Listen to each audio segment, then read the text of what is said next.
The Princess of Wales helped pack parcels of food and clothes being shipped to Ukraine. Kate Middleton is supporting Ukrainian refugees. Princess Kate spent Wednesday morning visiting a group that has spent the last year helping those who fled the conflict in Ukraine and headed to the UK, as well as those who were left behind. Kate paid a visit to the VSI Raisum Community Hub in the Lexicon Shopping Centre in Bracknell, about 10 miles from the Princess's Windsor home, where she helped pack parcels of food and clothes with young Ukrainians who arrived in the UK in the last year. The packages are set to be taken back to Ukraine and distributed to families directly affected by the war that began with the Russian invasion in February 2022. The Princess of Wales penned a rare handwritten message on one box, writing, "We are all thinking of you." Sticking to past precedent, she refrained from signing her name, which the royals often do to avoid risk of forgery. Kate also joined an arts and crafts session with local children, including a little girl wearing a princess crown, where she spent some time talking to volunteers about the different services the hub provides to help displaced Ukrainians get support, advice, and build friendships locally. The Princess of Wales also met the hub psychologist who visits those who are adjusting to life in their new home once a week for mental health support.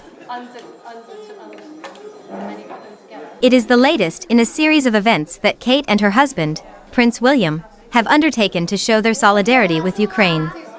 In September of 2022, Kate held a special audience with Ukraine's First Lady Alina Zelenska at Buckingham Palace, who traveled to the UK to attend Queen Elizabeth's funeral.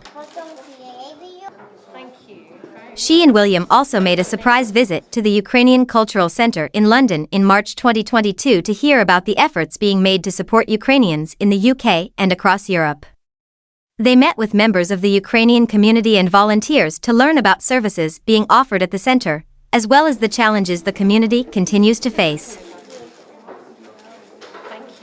The couple's Royal Foundation has also convened a virtual roundtable conference to discuss how best to support the First Lady of Ukraine's mental health strategy, which is addressing the impact the ongoing conflict is having upon the mental well-being of Ukrainians. Then, in March, William headed to Poland to thank the armed forces on the border with the war-ravaged country. While there, he met with a group of young Ukrainians in a food hall in the Polish capital, Warsaw. One of those was Yelizaveta Tupatina, 21, who comes from the eastern area of Donetsk, but was studying in Kiev when the Russians invaded. "I really enjoyed it. He had the feel of a regular person," she told People at the time. Communication, it was like with friends.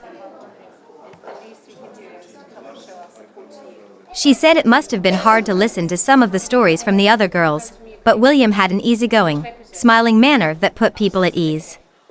He asked about where my parents are staying and about my studying. He was very open and asking us questions, so there was no need to be shy and think it was a future king. The message I received from him is that Great Britain supports Ukraine. He said again and again that nothing has changed in that help, she continued.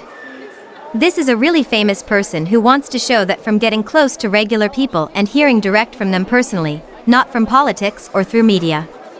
It's not been hard to settle here as there are a lot of Ukrainian people and the Polish people are very helpful.